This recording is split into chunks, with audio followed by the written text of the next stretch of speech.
Hoje no canal Roberto Burle Marx.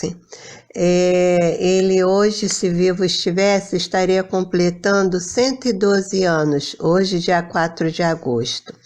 E aí fica o meu registro, né, a minha pequena homenagem a esse grande homem, um gênio, ele que era paisagista, cantor, pintor, desenhista, escultor. Tudo que ele fazia bem feito. Eu trago aqui para vocês uma das minhas visitas, porque eu sempre levo grupos para visitar o sítio Roberto Burle Marx. E eu trago aqui essa visita que foi guiada pela Suzana Bezerra. Vocês vão gostar, ela explica muito bem, fala muito bem sobre a vida do Roberto e vocês tenho certeza que vão gostar, ok? Vocês podem compartilhar bastante, porque para os amigos, familiares, que com certeza vão ter um conhecimento sobre a vida desse grande homem que tem grandes obras espalhadas, não só aqui no Rio de Janeiro, no Brasil, mas também ele é conhecido internacionalmente. Fica aí gostando, dá o seu joinha, o seu ok e não deixem de compartilhar o meu canal. Um grande abraço e viva Roberto Burle Marx! Data de 1681 e aí foi reedificada em 1791 e quando o Burle Marx comprou o sítio em 1949 aqui só existiam as paredes e o piso. E ele convidou dois amigos arquitetos para pesquisar como seria a capela no século XVII. E aí... Oi? E aí os amigos convidados para poder fazer essa pesquisa e o restauro foi Carlos Leão e Lúcio Costa.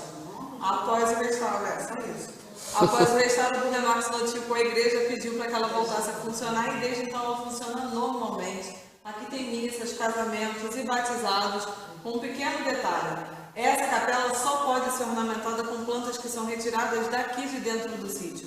Não pode trazer plantas de fora, que é para não trazer doenças novas para as nossas plantas. E o detalhe é que esses arranjos eles são feitos até hoje por jardineiros que aprenderam a fazer com o Burle Marx quando ele era vivo. Na época que ele doou o sítio para o governo, em 1985, ele doou com duas condições.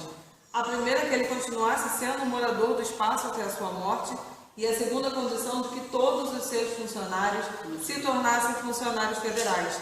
Isso porque ele queria assegurar o emprego desses funcionários e também assegurar a manutenção do sítio, assim como ele ensinou. Então, até hoje nós temos jardineiros, motorista, carpinteira, faxineira da casa dele, que continuam trabalhando no sítio, esses sendo funcionários do IFAM por conta dessa condição. E a capela, já identificaram, esse é Santo Antônio, aqui conhecido como Santo Antônio da Bica, por conta de uma nascente que existe no sítio, e antigamente a comunidade de Guaratiba usufruía dessa água, e por isso da Bica no Santo Antônio. E agora eu sempre aproveito esse espaço, a descanso da subida, para poder contar um pouco da vida do Burle Marx também. Ele nasceu em 1909 em São Paulo e veio morar no Rio de Janeiro quando ele tinha 3 anos de idade, quando os pais compraram uma chácara no Leme. Nessa chácara, a mãe dele tinha um jardim de rosas e a babá tinha uma pequena horta. Então ele sempre ficou ali próximo às duas, observando elas cuidarem das plantas. E aí, quando ele fez 7 anos de idade, uma tia deu para ele de presente a muda de uma planta chamada Locácia cúprea. E ele contava que ele ficou muito impressionado com o presente. A Locácia, para quem conhece, é o mesmo gênero da taioba. Só que é uma folha bem menor, com umas nervuras marcadas, uma coloração diferente. E aí, por isso que ele contava que ele ficou tão impressionado com a beleza da planta que ele mal conseguiu dormir. E por conta do presente dessa tia, aos 7 anos de idade, foi que ele começou a fazer a coleção botânica dele. Eu já cheguei a citar lá embaixo, mas para quem subiu na van, são mais de 3.500 espécies de plantas tropicais que ele trouxe de vários lugares do mundo. E o sítio mantém até hoje uma das coleções de plantas tropicais vivas mais importantes do mundo. Com 18 anos ele viajou para a Alemanha com a família, eles passaram quase 2 anos lá. E sempre que ele contava sobre essa estada dele na Alemanha, ele contava que na verdade ele aproveitou o que a Europa tinha de melhor para oferecer para ele. Porque lá ele estudou música, estudou artes, assistiu dezenas de óperas, dezenas de concertos, todas as exposições que ele podia. Lá ele conheceu trabalhos de artistas como Matisse, Picasso, Braque. A exposição do Van Gogh foi uma das exposições que deixou ele muito impressionado. E aí, para ele fazer os seus estudos de arte, ele visitava o Jardim Botânico de Darwin, que fica em Berlim. E nesse Jardim Botânico existe até hoje uma estufa com coleções de plantas tropicais brasileiras. E ele contava que ele só veio conhecer a nossa flora nesse Jardim Botânico lá na Alemanha. Porque até então o tradicional não era só fazer o jardim no estilo europeu, como também tentar utilizar as plantas europeias. E aí, quando voltou para o Brasil, já com quase 20 anos, entrou para a Escola Nacional de Belas Artes, lá no centro do Rio. Só que depois de tudo que ele tinha estudado lá na Europa, quando ele chegou aqui, ele achou nosso ensino acadêmico demais. Ele abandonou a escola, ou seja, ele não tinha formação acadêmica nenhuma. E após o abandono da escola, o Lúcio Costa projetava uma casa na rua Raul Pompeia, em Copacabana, e convidou ele para poder fazer o jardim. Já sabia que ele desenhava bem, que trabalhava muito bem com plantas, e foi aí que começou a carreira dele como paisagista. Depois desse, foram mais de 2.000 projetos paisagísticos que estão espalhados pelo mundo inteiro. Os nossos maiores exemplares aqui do Rio de Janeiro, nós temos o Calçadão de Copacabana, seus 4,5 km de extensão, tanto mosaico quanto paisagismo, todo projetado por ele, e o Aterro do Flamengo, que é um dos maiores parques públicos do mundo. Esse tem mais de 1.200.000 metros quadrados. Só que além de paisagista, como ele ficou quase que mundialmente conhecido, o Burle Marx ele também foi pintor, escultor, designer de joias, ele era barítono, cantava ópera, ele tocava piano, desenhou cenários e figurinos para peças de ópera, falava 6 idiomas e cozinhava muito bem para os amigos. Só que ele cozinhava tão bem que depois publicaram um livro com as receitas dele. Só que no livro, além das receitas, todas elas muito tropicais, também vai ter a toalha da mesa que ele pintava quando ia receber e os arranjos que ele confeccionava com flores e frutos tropicais. Deve ser lindo esse livro, né? Isso é lindo. Lindo, lindo. E a primeira edição, assim, são capas, até hoje são capas diferentes, porque são pedaços de reproduções de toalhas de mesa pintadas por ele. Só que a primeira edição era em tecido, essa capa do livro. As outras edições não, você pode escolher capas diferentes que são representações diferentes. E esse livro deve estar na casa dele, não pode ver, né? Não, o livro está em venda na internet ainda não. Não, eu digo, na primeira edição, né? Não, na casa não, porque na casa só tem um acervo que foi deixado por ele. Da época do tombamento, a gente não pode acrescentar nem retirar nada. Não, porque ter deixado pelo menos o primeiro livro lá, né? Não, na casa não tem. A gente vendeu ali na loja, quando vocês entraram para poder beber no banheiro, ele foi vendido. Uma coisa. Essa é a casa que ele morou durante 21 anos. Infelizmente, hoje a gente não pode entrar para conhecer porque ela está fechada por uma obra de elétrica. Mas a casa tem 4 salas, 2 quartos, cozinha, banheiro, enfim, é enorme. Aqui dentro tem coleção de arte popular brasileira, tem coleção de cerâmicas pré-colombianas, coleção de arte sacra, tem coleção de cristais, tem quadros pintados pelo Burle Marx, esculturas feitas por ele, quadros de cuspo no período do século XVII. A casa é incrível, infelizmente. A previsão é de quanto tempo? Fica sempre fechado? Não, só está fechado. A gente fechou no início de setembro para a obra, deve reabrir no máximo até o final de outubro. Eu escolhi uma data errada. As carrancas são da proa dos barcos do Rio São Francisco. E aí conta a lenda que o São Francisco é um rio mal assombrado, por isso a carranca ela vem na frente para poder abrir caminho, espantar os maus espíritos. Um outro detalhe que dá para chamar a atenção na varanda da casa é o muro do jardim. Esse é o exemplo de um trabalho que o Burle Marx começou lá no início da década de 60. Reaproveitar essas pedras que ele trazia dos prédios antigos que eram demolidos lá no centro do Rio de Janeiro. Na época, para modernização, para construir os prédios mais modernos que a gente conhece no centro do Rio hoje em dia, fizeram várias demolições e ele reaproveitou um pouquinho desse material. E aí o muro do jardim, o piso da varanda, salão de festas, os canteirinhos, boa parte desse material é pedra reaproveitada. E tem uma florzinha roxa no lago, que muitas vezes é confundida com a Vitória Régia, só que essa é a ninféia da mesma família botânica, só que essa, conhecida como Nenufa ou Nenufá, ficou muito famosa por conta dos quadros do Jardim de Monet. Sombrais como esse, eles somam um total de quase 14.000 metros quadrados só de coleção de plantas de sombra. Cada um desses 7 sombrais, o Burle Marx deu o nome em homenagem a um grande amigo. E aqui ele homenageou a inglesa, a ilustradora botânica Margaret Mead, que ficou muito conhecida por conta da perfeição das suas ilustrações.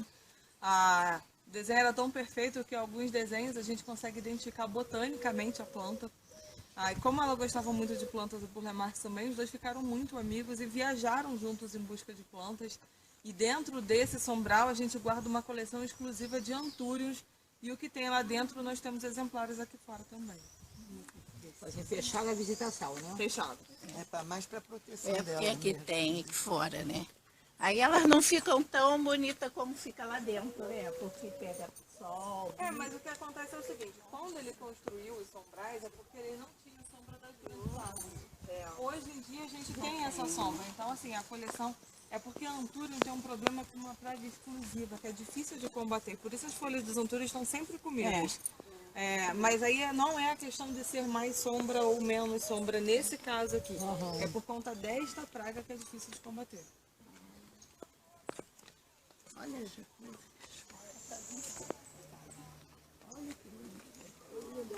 Tem dia que ela está toda florida. Lá dá uma vez por ano. É uma íris. É porque eu tenho lá em casa. Eu tenho um roxinho e um branquinho. Então, olha só. Após algumas pesquisas, a gente dizia na visitação até pouco tempo que essa foi uma das árvores deixadas pelo Burle Marx quando ele comprou o sítio. Mas aí, após algumas pesquisas, a gente descobriu que é uma árvore de crescimento rápido. Então, ela foi plantada pelo Burle Marx, ela tem uma média entre 60 e 65 anos de idade. É uma figueira nativa da Índia, tem o nome de Ficus missorensis. E é nessa área do sítio que a gente sempre comenta o que destacou tanto o Burle Marx no paisagismo mundial. Porque antes dele começar a fazer jardins, o tradicional era copiar aquele modelo europeu. Jardins que são muito mais simétricos, muito retinhos, e jardins que têm um grande destaque na época da primavera, que é a época da floração. Só que o que muita gente não se atenta ao detalhe é que essa floração na primavera, isso é coisa de clima temperado. Em região tropical, a floração ela ocorre o ano todo, cada espécie na sua época, mas ela ocorre o ano todo. E quando a gente tentava copiar esse modelo europeu utilizando plantas europeias, como o clima é completamente diferente, os jardins ficavam totalmente descaracterizados. E aí, quando o Burle Marx começou a fazer jardins, ele já tinha entendido essa diferença e ele fazia expedições pela região em busca de plantas que já eram adaptadas ao clima para poder utilizar nos seus jardins. E fazer um jardim que você não vai esperar a floração para que esse jardim tenha um destaque. Fazer um jardim que a gente pode observar a beleza dele e contemplar a beleza desse jardim o ano inteiro. Como é que ele trabalhava isso? Contraste entre tons de verde, volume, textura, a presença das curvas orgânicas que traz uma naturalidade muito maior aos jardins. Fora isso, aproveitar dos elementos naturais, né? Nesse caso, a gente tem a figueira como um elemento central, mas também tem a topografia do terreno que dá uma perspectiva diferente do jardim. Ele dizia, o Burle Marx sempre dizia que um jardim nada mais é do que a natureza organizada pelo homem, para o homem, e que é muito mais fácil se integrar à paisagem do que modificar toda ela.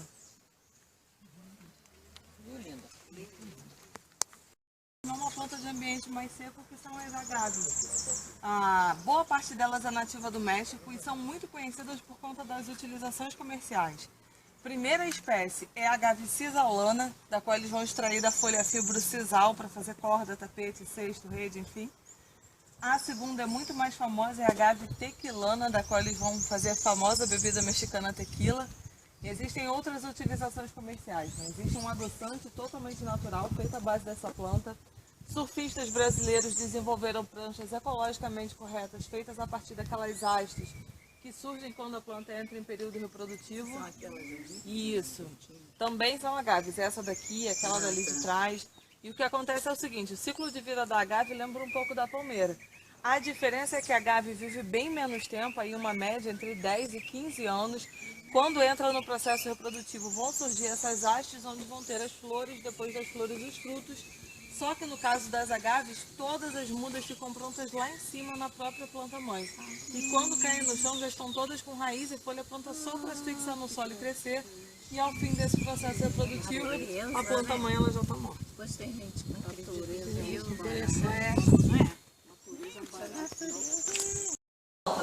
Os azulejos, foi ele quem desenhou em cartão, mas ele não pintava em azulejo. Quem pintou aqui foi uma amiga italiana, que tem a assinatura dos dois no canto lá em cima.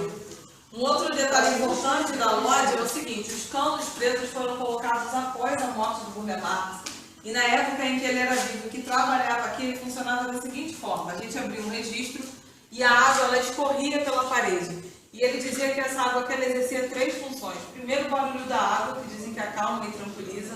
O segundo é que ela funcionava como um ar-condicionado natural, ajudava a refrescar o ambiente. E o terceiro é porque ela ajudava a diminuir o cheiro da tinta. O que acontece? Após a morte dele, quando eles abriam o registro, a água, como vem da nascente, tem muita matéria orgânica, manchava o desenho. Para tentar preservar, colocaram nos canos, e ainda continuou manchando embaixo, então a opção dessa cascata foi fechar a água de vez. Um outro detalhe importante é o quê? Como tem chovido pouco e a gente depende totalmente da água da nascente para poder irrigar nossas plantas, a vazão da nascente ela diminuiu. E o que a gente consegue armazenar de água, a gente segura para poder molhar as plantas. Então, boa parte das cascatas, se não todas as cascatas do sítio, estão fechadas nesse período. Tá? Aqui de cozinha de pedras. Já falei das pedras que são todas reaproveitadas. Tem um detalhe muito interessante nesse salão de festas que é o seguinte: essa laje, a gente abre um registro de água, ela se enche toda de água em cima, forma um espelho e o excesso dessa água ela cai em cascata, formando uma cortina de água que deságua no lago ali da frente. E também tem outra cascata que sai do muro, cai naqueles 3 patamares e também deságua no lago. Só que eu já expliquei, né?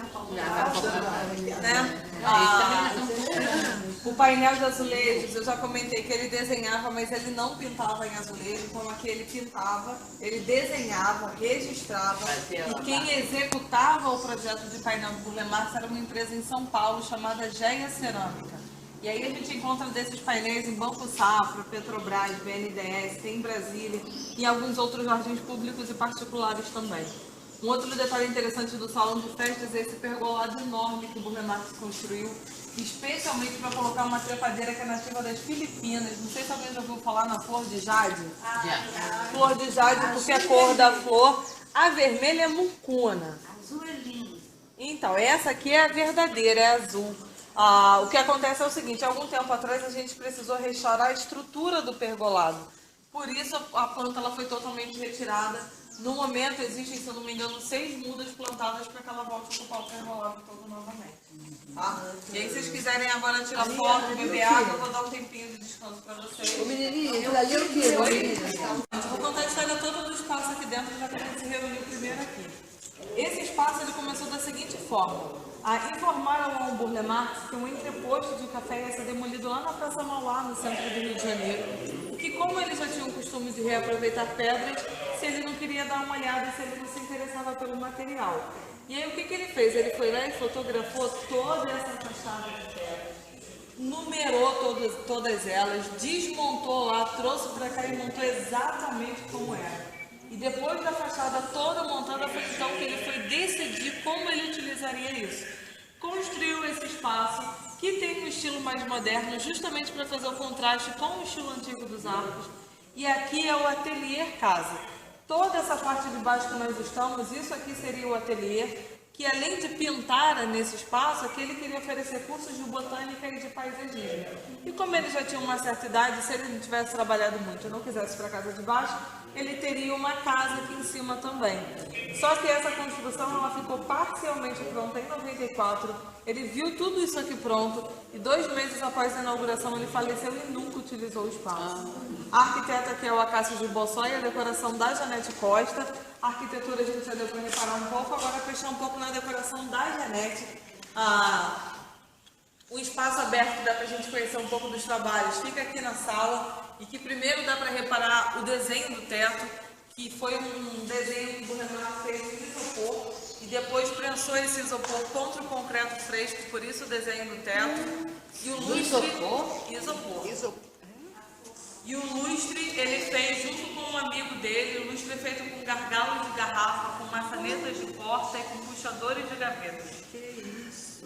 As duas esculturas verdes maiores, as duas esculturas verdes maiores, aquelas 2 almofadas que tem lá em cima na poltrona, na namoradeira lá atrás, e todos esses cristais azuis que ficam na prateleira daqui de baixo são todos desenhos do Burle Marx. E aí um pouco da coleção de arte popular brasileira dele, do lado direito a Nossa Senhora do Rosário, é do mestre Dezinho. Esse totem do lado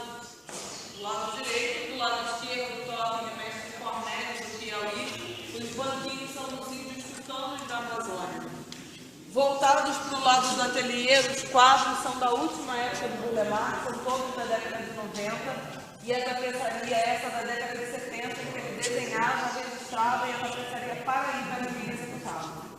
E a escultura da saída é o seguinte, essa foi comprada pelo Burle Marx, e a história dela é assim. Tinha um navio com um carregamento de toras de cedro branco, e esse navio ele ia para o Japão. O que aconteceu? Quando chegou na costa do Ceará, o navio afundou e uma senhora achou essa tora inteira na beira da praia, levou para um artista chamado Cícero Simplício do Nascimento, conhecido por Mestre Sizim, contou para ele como foi que ela estava segurando nas barbas de Cristo. O nome da escultura é Cristo dos Afogados.